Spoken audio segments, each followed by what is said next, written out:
Dave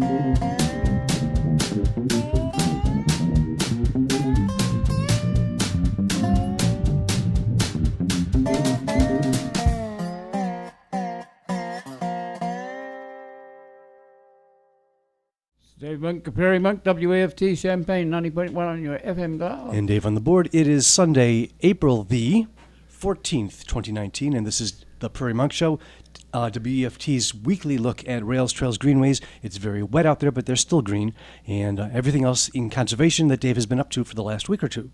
It's the 14th. Just we record just so that people know when we're doing it. And so I have a guest today, Don Walthier. Is that how you pronounce it? Yes, Wathier. Walthier? That's the Americanized version. My great-great-grandfather would have said Wautier in French. Well, how would he say it? In French, it's Wautier. Oh, okay. Thank you. And Don will do things with Ebert first. And before that, I want to say something about the Natural Area Study Group. They had a field trip. They do a field trip every week, and they're a docent group. We put them together 35 years ago, and Farham came and asked what you could do, and I said, could you take this to a more mature style? And she did, and it's been going for 35 years. And the docent means that they go to a natural area or a site that's of interest, and they learn about it, and then they can talk to Park District people, the children or adults, and move the thought around. So they looked at in the vernacular it's called a Big Dig, but it's a detention pond on 2nd Street that runs through to Springfield and onto Park District territory, and it's part of the boneyard, whereas you used to be able to float a canoe on Green Street after a big rain, and now that water goes into the pond and is retained and moved out slowly so it doesn't flood downstream. So that was good and friendly. A number of went and ate afterwards and enjoyed each other's company. And Eleanor Blackburn was there. She is an engineer who had a lot of responsibility for that dig. And Liz Kirby put the event together, and I think that's very positive. We had about 9 people, not a big group, but they were finding out about the prairie involvement there. And I want to emphasize today friendship and how you get to go together. And the Ebert first falls into that category. The Prairie State Conservation Coalition, the Railroad Museum, the Champaign, Havana and Western corridor that we're trying to put in between Whiteheath and Champaign. These are all organizations where you need to get together leadership and friendship, and that's what we'll talk about. So let's go to Don and ask him to say something about the history of the Virginia Theater. And yes, so. Okay, well, yeah, I've been volunteering there since the mid-1990s. I'm an agricultural and biological engineer, but it's volunteering is something I like to do, and so that's something I picked. The Virginia Theater opened in December of 1921, so it's coming up on its 100th year anniversary. It's a great building. It's got lots of interesting and unique features to it, and so I just have fun being there for all events all year round. When it's awkward, he manages the transportation. You close off the road, so you let people across without them being hit by a car. Yeah, basically I serve as the crossing guard if we have a big event. Yeah, that's right. And he also sits out front and talks to people. And if they don't recognize him, and hundreds of people know him, but he wanders out and talks to people. Yeah, sort of act as the concierge and the who can and somebody who can answer questions. Where's the nearest, where's the nearest Thai food place, or whatever question somebody might have. Sort of the role of ombudsman, where you can handle interesting ideas and where things might go, Yes. or problems if they occur. Yes, that's right. If you can't handle them, you get on the phone and call someone up. That's right. We've got, if I can't handle it, we'll find somebody who will. Roughly what population was coming through there yesterday? The theater holds about 1,500 people, and so for the Roger Ebert Film Festival, there are 1,000 people that are festival pass holders, which means they have tickets for the entire weekend of the event, and then there are 500 ticket holders that have individual ticket for that particular movie. So every 3 hours or so, we're looking at 500 people exiting and 500 people entering, as well as the 1,000 festival pass holders who usually after they've sat through a movie, they want to get outside, get a bit of fresh air, get something to eat, and then come back in. So it's a quick turnover. And those are unwritten rules of the game. If you want to maintain your seat because it has legroom or something like that, you put a program over the chair and you can come back in. Yes. Well, it's kind of interesting. We have this informal system of how the festival operates, and it really evolved over time because when we first started the festival, we didn't have a good idea of how necessarily to do that. As you might think, in most cases, when a movie ends or a event ends, you clear the theater. So in the first 2 to 3 years, we actually, after the movie, we would totally empty the auditorium, and even the festival pass holders were required to go back outside, get in line to come back again. Well, of course, that was very disruptive, and so we quickly evolved this. You can save your seat, so that way you didn't have to try and rush out and rush back in and do all of that. That eventually led to the history that we have now of the pass holders lining up early in the morning, 2 or 3 hours before the doors open, so that they can get their reserved seat for the day, which then led to a whole different culture of friendships, because people were sitting in line for 3 hours and next to somebody they didn't know, and so they started talking about the movies, and pretty soon one thing led to another, and now you have friendships that have developed where people come back year after year, and they're regardless of where they are in line, they travel back and forth along the line to talk to their friends and keep track of each other on Facebook and social media all throughout the year. Some of these are very professional friends as well as amateurs. Yes, yes. They have, obviously they come from all walks of life and all various backgrounds. And so all countries. In all countries, yes. Poland was there last night and yesterday, and with an interpreter that was a member of the family. Yes, and I would say, I think we said this year, I think we had people from 11 different countries at the festival that we know about because of where their address was when they purchased their tickets ahead of time. Well, some of these people don't even get to go outside because they start to talk to each other before they realize that there's another film coming. Yes, it's. Tell about the people who from Seattle and Indianapolis. Okay, yeah. So there was a couple. It's been about a dozen years or so ago.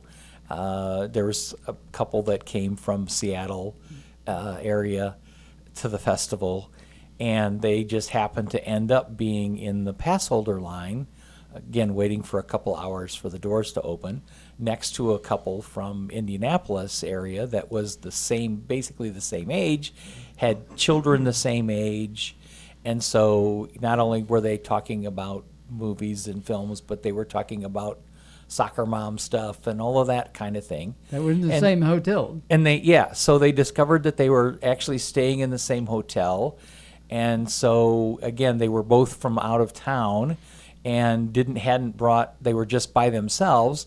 So when they went into the theater, they decided to sit together because they struck up an acquaintance. When it was time to go for the supper break, they went and had supper together. And so over the course of the weekend, they evolved friendship. And pretty soon the families were traveling back and forth. Indianapolis family would go out to Seattle for vacation, or the family started, once a year traveling back and forth to each other.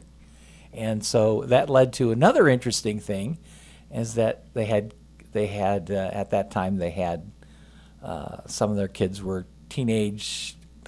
Anyway, long story short, the one family's son ends up marrying the other family's daughter that they met because their families met at Ebertfest. Their moms and dads met at Ebertfest, which is pretty incredible.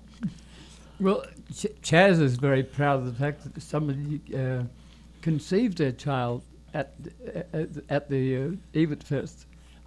That's what they say. I wasn't there. I don't know, but I'll take their word for it. But you get to be recognized in other places too. You were telling me about LAX. Yes, it's really kind of fun. I travel a little bit for business, and 4 or 5 years ago, I was at LAX. I usually try and schedule a layover anyway, because of the current flight issues with all the various airlines. And my flight was delayed, outbound flight was delayed, so I had a several-hour layover at LAX. And so I had a book, and I was sitting there reading, not doing much of anything else, and suddenly I hear somebody calling my name, and it turns out to have been one of the festival pass holders. And he comes up to me, and there's 1,000 festival pass holders, and while I'm the face of the Virginia Theater, and they all know my name because I make sure to introduce myself, I don't really know many of their names. Mm-hmm. I know some of their names, or at least first names, but a lot of them I don't know, but I recognize the faces. And so here's a festival pass holder, and he's got a layover too. And so we, rather than sitting and separately and reading book, we went to the bar and had a beer and a burger and sat and talked about not just film but all sorts of other things. And so it passed the time. It's fun, and that happens to me quite often when I'm out of town. That somebody, some festival pass holder, I'll run into. Well, interestingly, there's a bus that arrives outside. And it's you were telling me it's a Rhodes? Yeah, it's called the Rhodes Scholar Program, and it's basically a tour group. The Rhodes Scholars Program is actually through the University of Illinois, and they schedule several tour group type events throughout the course of the calendar year. This is one of them. It's it's the same kind of thing as going on, scheduling a 8-night, 7-day bus tour or a train tour of Alaska, or all those kinds of events that you can do through a travel agency. In this case, it's just Rhodes Scholars, and it's primarily set up for retirees. So and we have fun with them every year. And tell us a little about some of the features. You've remodeled this, or the Park District has got enough money to remodel. Not completely. They have more things to do. Yes. The remodeling process, the theater had been owned by Carasota's Theaters as simply a movie theater for many decades. And then when it got to the movie theater business got to, instead of single movie screens, the multiple, 12 screen, 15 screen movieplexes type thing. The Virginia Theater initially was saved by a group of people led by then the mayor, and a fellow by the name of Leonard Doyle, and it was a not-for-profit corp. But the building needed lots of renovation. So a few years back, around 2000, the Champaign Park District took over ownership, and they have gradually invested in excess of $10 million now into the building. And they have a good organ. Yes, the theater was actually both a vaudeville theater and a silent movie theater when it opened. So it has a 1921 Hope Jones Wurlitzer organ with organ pipes and about 40 sound effects. One of few organs like it left in the world, and it's an amazing instrument. And it gets played. Yes, it gets played every month. Whenever our organist can get a chance to come in. The vaudeville stage, I think it means that it's a little narrower. You can kick your legs up on the stage, but you don't have a very deep stage. Actually, we do have a pretty deep stage. It's surprisingly. Yes, I've seen it. So yeah, but really more it's because it was set up for that kind of event. We can have concerts and plays, musicals. About I think it was 12, 13 years ago, we had one of the famous magicians from Las Vegas. He was doing a summer tour, but he normally operates 8-9 months of the year in Las Vegas at one of their stages. And so he pulled into the theater with his semi-truck of his magic stuff. And when he got on the stage and saw what we had, he started pulling magic tricks in for stuff out of the back of the truck, because he said, I haven't been able to do this trick for 10 years because even my stage in Las Vegas can't handle it, but you guys can. So he spent like 2 days practicing tricks that he had never done for years, because he couldn't ever find a place to do them, and we could. It's very ornate if you lie on your back like Michelangelo. There's decorations in the ceiling and on the walls. Yes, it is all plaster, very fine detailed plaster and ornate painting with lots of subtle colors and tones. And that's probably one of the neater things about the restoration from those of us who are longtime volunteers there. Before the restoration, we had just 3 colors. The ceiling was tan, and everything on the ceiling was tan, and the walls were a sort of a yellowish white, and everything was yellowish white, and then the underside of the balcony and the front of the balcony was a dark brown, same as it is today. But all the medallions and all the features, say on the balcony, they had also been painted totally brown. And so in the restoration, we restored the Park District restored all of that back to its original colors, which are just incredible. Yes. And I've got all kinds of stories about the restoration, but for me, like I said, I'm an engineer, so I am involved in lots of construction activities. And one of the neatest things for me was the fact that how labor intensive the restoration of all of that ornate detail was. And it was a public works project by a park district, a government entity, so the low bidder gets to do the work. But what was the most interesting story, and really the most heart-gratifying story for me, was the fact that 2 months into the project, they were already 1 month behind schedule. And the workers that were there realized that there was no way they were going to be able to finish on time if they clocked in at 7:30 in the morning and clocked out at 3:30 at night. It just wasn't going to happen. And furthermore, that if they if they clocked in at 7:30 in the morning and clocked out at 8 o'clock at night and got paid overtime by all of their companies, that everybody would be broke. And so even though they were union folks, they basically defied the union stewards, and they would clock out at 3:30 and then keep working for free because they were like, this project has got to succeed, it's got to be on time, and we're going to donate our time to make it happen. Did they involve volunteers doing painting and things like that? No, they did not. It was all professional, and the fun part of it is that the general contractor, there's 2 or 3 firms in the country that sort of specialize in this restoration stuff. So they brought in that company as sort of like senior leaders. So the restoration painter, as an example, would teach the local painters how to do it.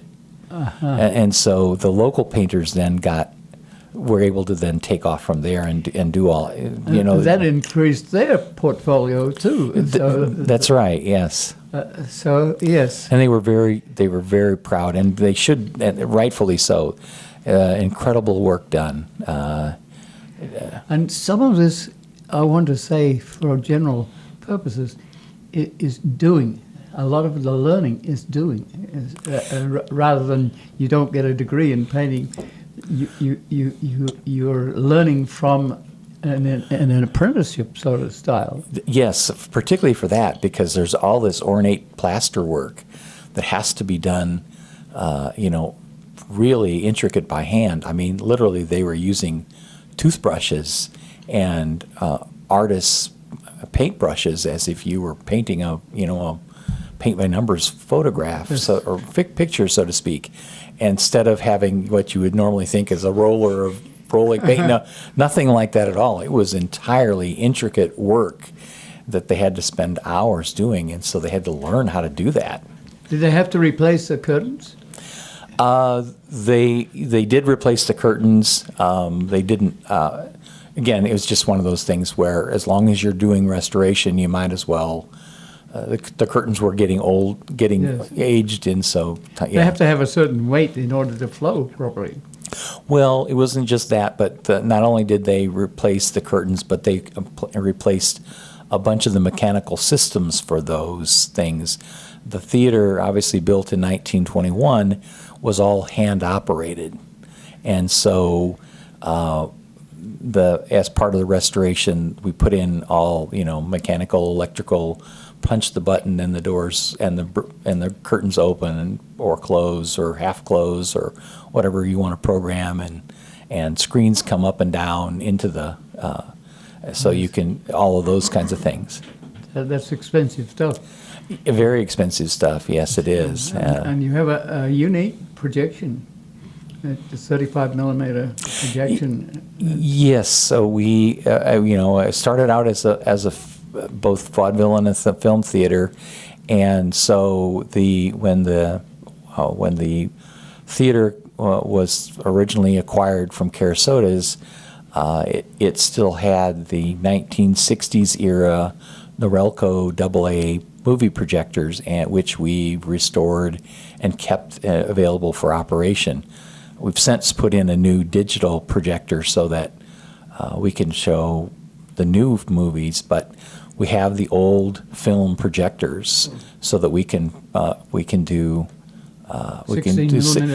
16 millimeter, 35 millimeter, 70 millimeter. We can do all kinds of pretty much every film format that's ever been done. We can do, which is one of the reasons why Roger Ebert liked it so much, and so we this past weekend we showed 2 or 3 movies that were filmed, not digital. Yes, the screen is something like 60 feet wide. Yes, I think it's 58 by 26 feet high. Up until they started putting in these big IMAX theaters around the state, it was the biggest screen in the Midwest. So It was a special order for us because nobody made screams that big. Quick jump back to you talking about how you updated the hardware in the theater. How about the mechanism for raising and lowering the organ? Is that original? Has that been replaced at some point? Is that newish? That is original. It's been restored. Obviously, what happens is that because it was a vaudeville theater, and there's actually an organ pit or orchestra pit, and the organ sits down in the orchestra pit. So when it's not playing, it sits down. It's out of the way. When you want to play the organ, it is on a mechanical lift that lifts it up to the height of the stage, so that you can see the organist playing, and it comes up and down. It's kind of fun. But yeah, that's our original equipment restored. well, I asked Don a few questions. I know him from railroad engineering, some of those other places, Burns and Clancy, and I was asking about the lighting at the back, and he said, well, there are lots of debate about that, and it's Well, yeah. You were asking about Yes. the amount of lighting up in the balcony Can area. you read your program? You can't really. Yeah, you can't read your program really well, and so the lighting up there, just from the ceiling, like you would have in any room, it is pretty sparse. And so there was a debate about, do we put more lights? Do we not put more lights? But the decision was made. Let's keep it. That's the way it was, lighting wise. Let's keep it historic and not change it by putting a whole bunch more lights up there. So, in all of the restoration, they worked very hard to try and actually be historic. So the paint colors that you see on the walls and in all the various medallions and stuff in the theater, that is the exact color that it had when it opened in 1921. We actually still had the color palette from the original construction, and as well as they did several hundred paint scrapings where they, goes through 14 layers of paint and find the original. get down to the original layer of paint, so they could make sure to match up the paints. And so, to the best of their ability, they matched up everything. Yeah. Yeah.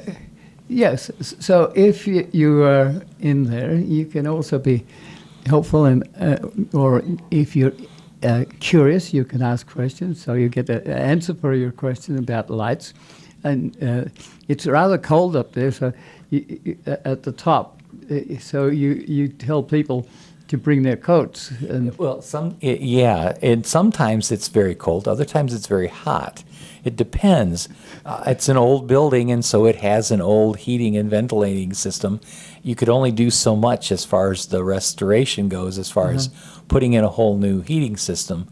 So, we obviously it's a state-of-the-art HVAC system, but nevertheless, it's only as good as it can be.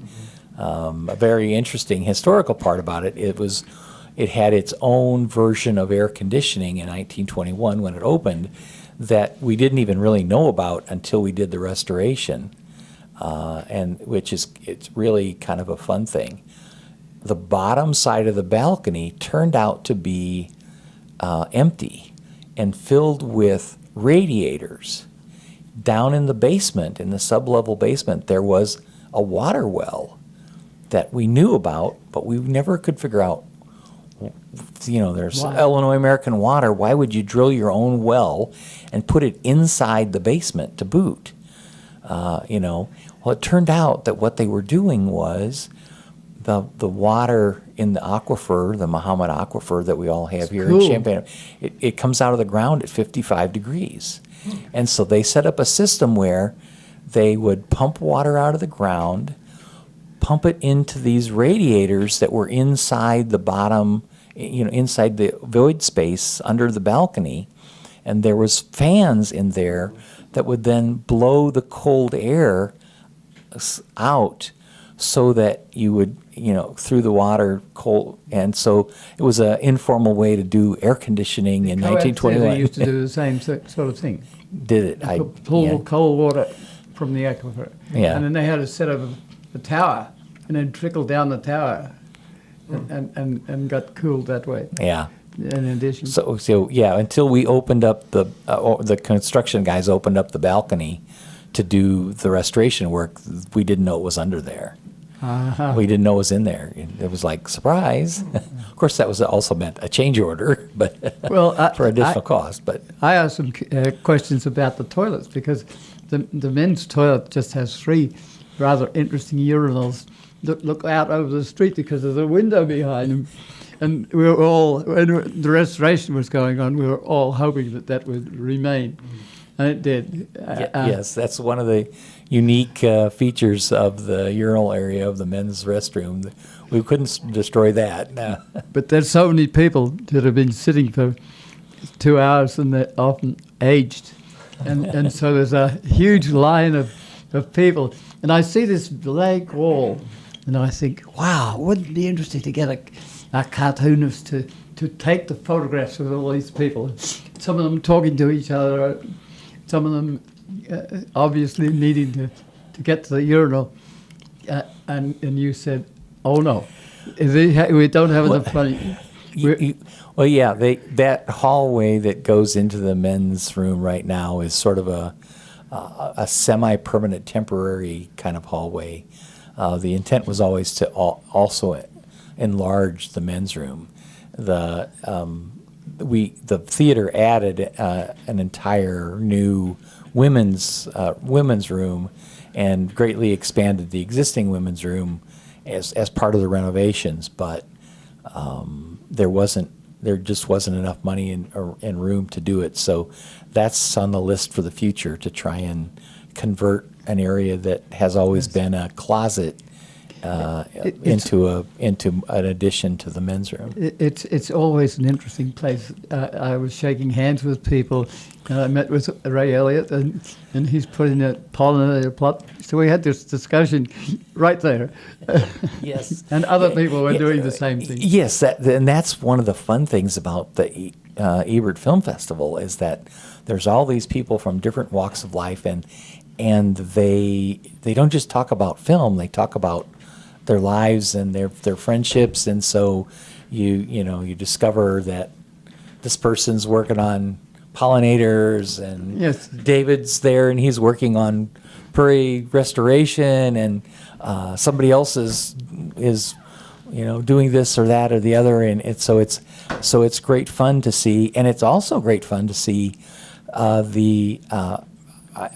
know several cases where where different professionals from different groups, they actually ended up working together, even though they might be across the country, because they made a connection there. I do this. Oh, I'm really looking for somebody who might be able to help me with that area. Yes.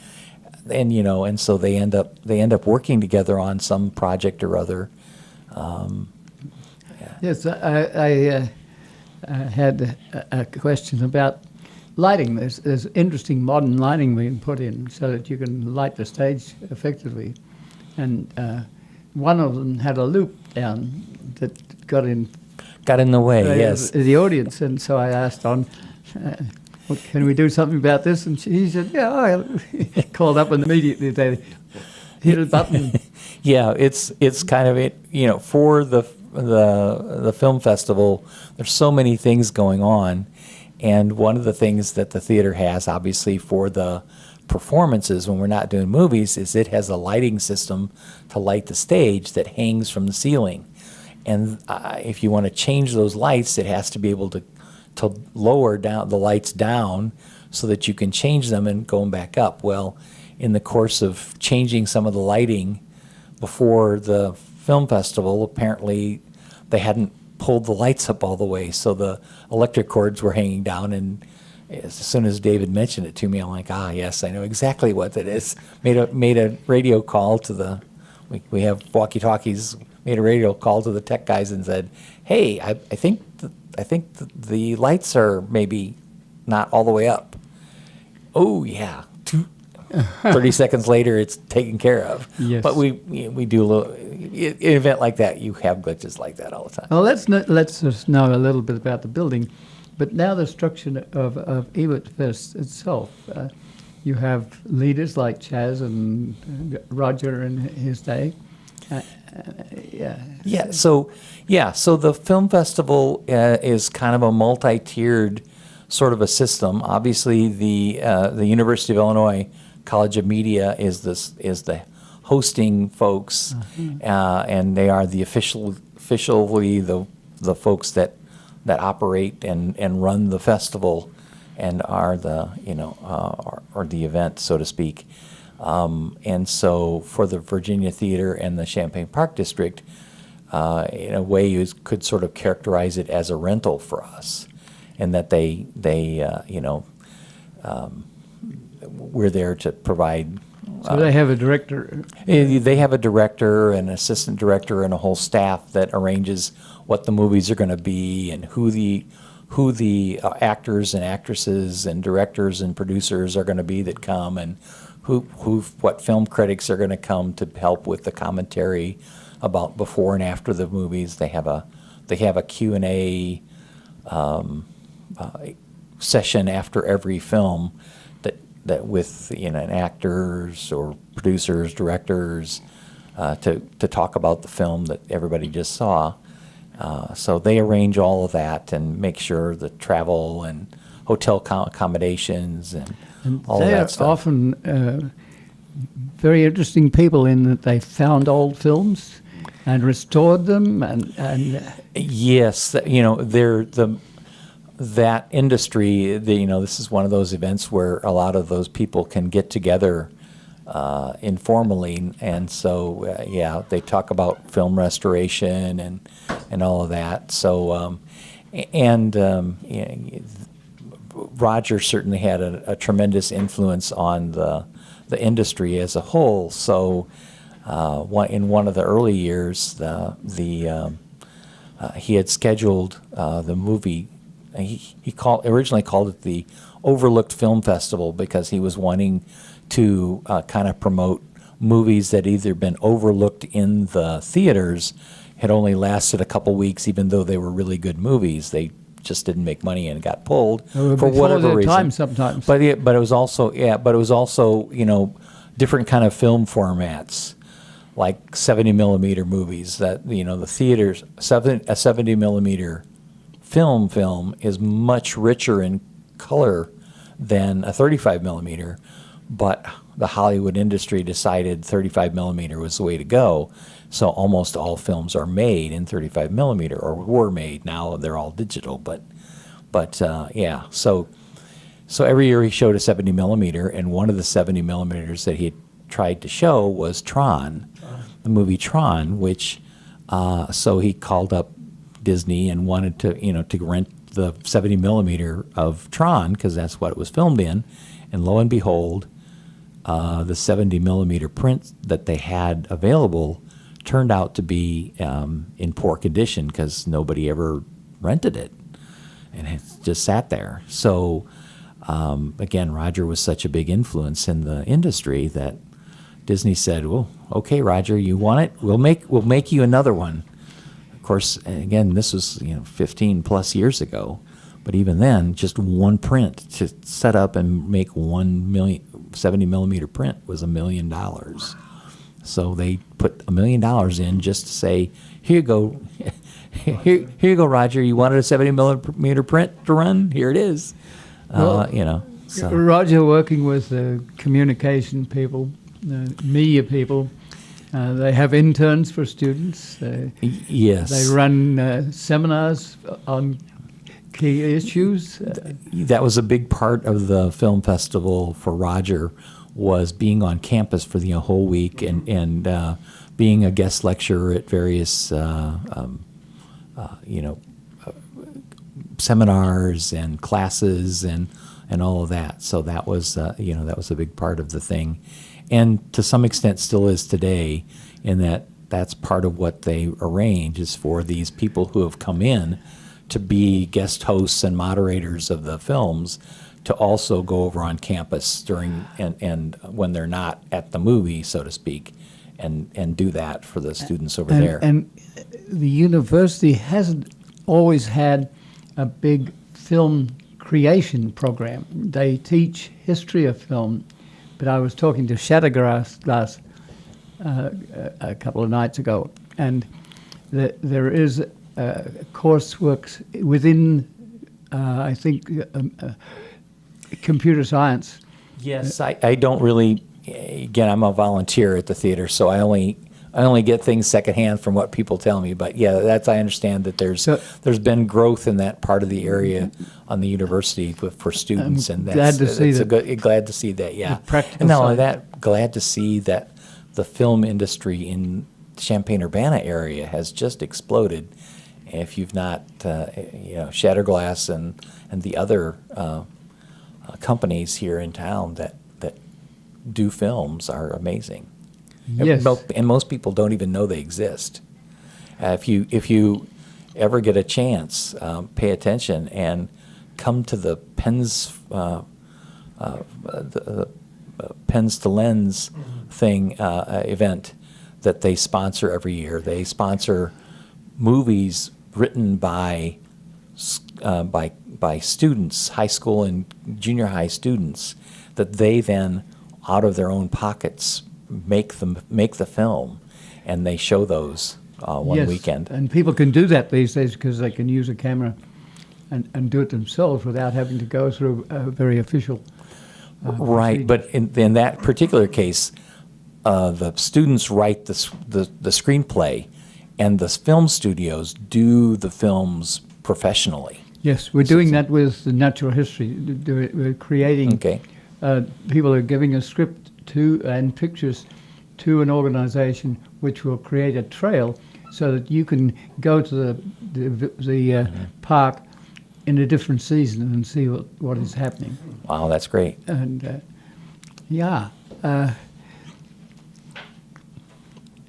trying to figure out what sort of things I've missed out on here, but it's tremendously interesting to get people who have been involved in the film or in its direction to be right there, like the woman from Poland who. Yes, it's always fun to meet those people that are the actors or actresses from the movies, and there've been, down through the years, there's been lots of big celebrities that have come, and almost universally they are just really nice people. They're Dedication. They're dedicated to the art, and they have and it's kind of the fun thing is that they have a great. They really enjoy themselves here, so much so that in many cases they might be scheduled to come in for the night before their movie is going to show, and then leave as soon as they're done. But they end up changing their flights and staying the rest of the weekend. Yes, and that has a problem for their eating. And so over the years, the restaurants around about have to be very adept at feeding people quickly. Yes, as the downtown renaissance has happened with all the various food establishments, they've had to be sort of quick on the draw as far as saying, okay, keeping track of what's the status of the movie and what's the status, because what they do is they do a 10-minute introduction, what's supposed to be a 10-minute introduction to the movie, show the movie, and then a half an hour or thereabouts Q&A session. And sometimes the 10-minute introduction turns into 25 minutes, and sometimes the half an hour Q&A session turns into 50 minutes. Yes. And so suddenly we're off schedule, and everybody associated with it has to adjust on the fly. That's one of the things I think I'm most proud of with the Virginia Theater volunteer staff, that we're able to adjust on the fly to, okay, the schedule has just changed. It changes minute by minute. So. Well, to a certain extent, you've brought into food trucks. Yes, we've always had, since the beginning, we've had the street in front of the Virginia Theater is closed to traffic, and we bring in vendors. Food trucks now is the way to go, but catering, so that so that the patrons can come out of the theater, run and get a quick bite to eat, and then get back into the for the next movie, because there's only about a half an hour, 45 minutes break between one movie and the next, the end of the question and answer and the start of the next one. So if Q&A goes long, then that break gets even less. So, yeah. Well, it seems that you're getting a rise in the number of movies that are made locally here, but in Chicago, Chicago has been expanding its movie making capacities too. Yeah, I don't know much about that, as a local volunteer, but that's Yeah. what I understand. Yeah. Well, we've got about 15 minutes left. 10 minutes left. One of the things that I was late because I was talking to Tom Scott. He's a railroad engineer, and we have a lot of legalities and things associated with railroads. We have to talk to the Surface Transportation Board in Washington, and we have to hope that 7 miles of railroad will remain intact. So I apologize to Don for coming late, and he was interested in what we were doing, and so then we move over into the engineering side of things, and so that's a sort of the happening that comes from the friendship in these sorts of organizations, and Champaign-Urbana has at least 100 of these sorts of organizations, and they're various in size. Some of them might be the Boy Scouts and the Girl Scouts that are well known, and but some of them are very small. Yes, but and that, I guess that's how I volunteer at the Virginia Theater, and I volunteer for a few other things as well. My family raised me under the idea that you give back to the community. It doesn't matter what you're doing, whether you're being a little league coach or being an usher at the Virginia Theater or helping with the 4th of July parade. Do something. If everybody did something to give back, we would all be much better off.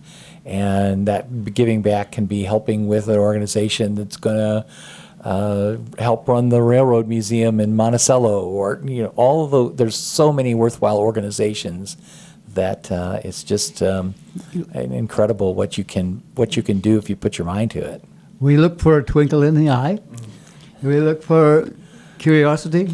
We look for people who have the energy to turn a shovel of soil or be in almost a dangerous situation, but will be prepared to risk themselves a little bit. Yeah, you got to dream big. Dream big.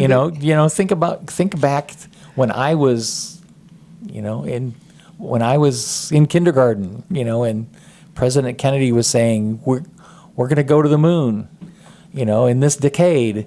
Well, and we did, because we dreamed big. As a society, we dream big. And so too often I think we get into this mode of, well, we can't do it, it's going to cost too much. You can always cite 100 reasons why you can't do it.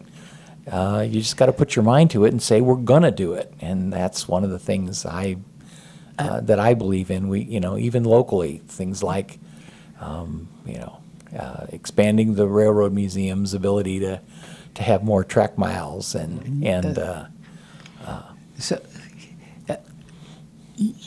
I've lost what I was going to say, but it's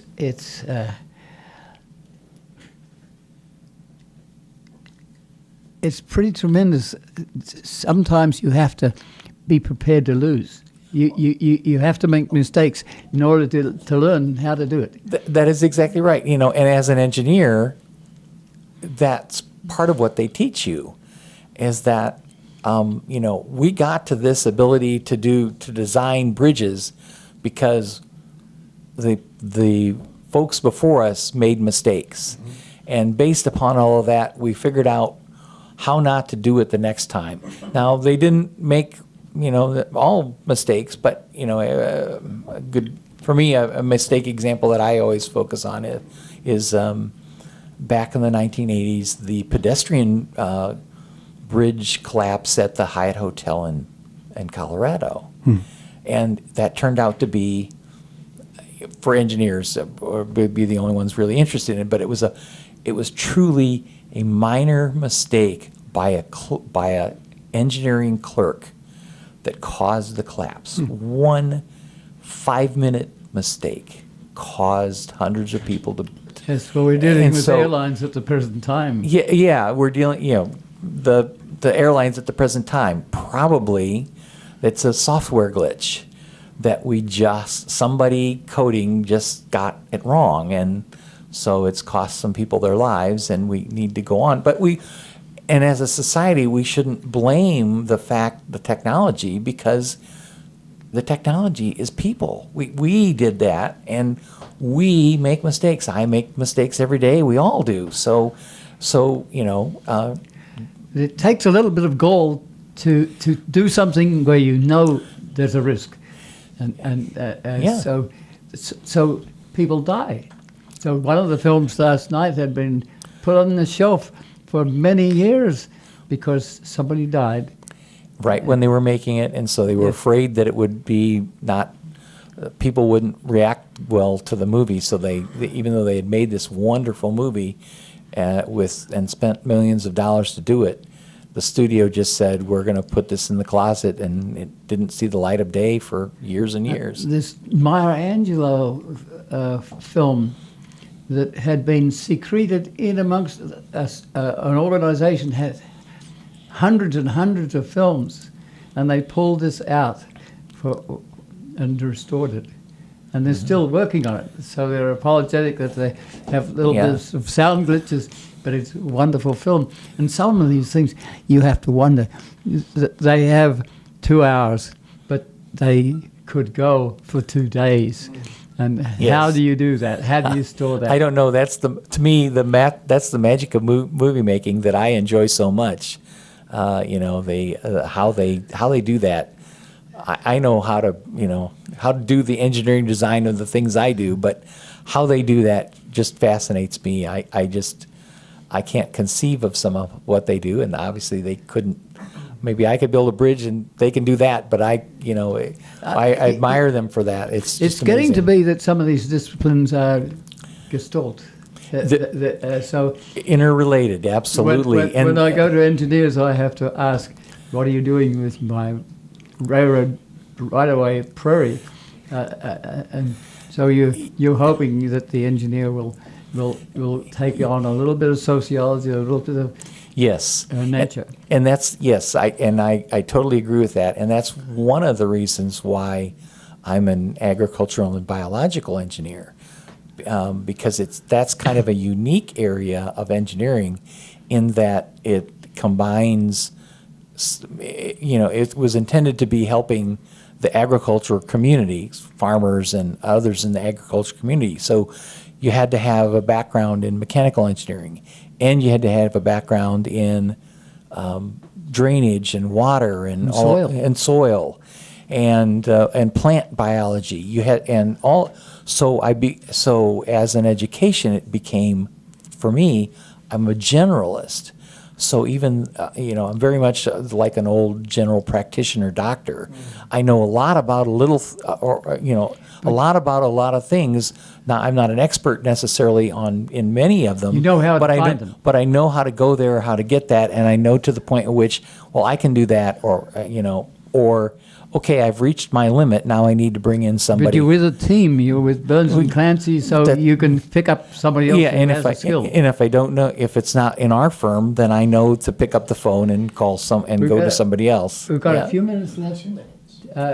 Can you say something about how your people got here? You have a French background. Yes, I have a French background. On my father's side, and a German background on my mother's side, and so my great grandfather came over and purchased land in the Iroquois County area by Clifton, and so he was progressive at the time, and as a farmer, and down through the years, the family's always tried to be progressive on doing things. And so I'd like to think that as the family continues to farm. My brother and my nephew are now run the family farming operations of 2,500 acres, and This is near Watsika. it's north of Watsika, kind of just east of Clifton. So a your little bit. French family came up the river or down from Canada? Well, that's the interesting thing. There were actually three brothers. One of them, and they all emigrated at the same time. One of them emigrated to Quebec. One of them decided to come to the French area of Illinois, which is that whole area. Yes, L'Arabe, South of Kankakee, south and east of Kankakee. Yeah, that whole area. There's a whole area in there, St. Anne, that area. And then one of them went to Louisiana, French Cajun Yes.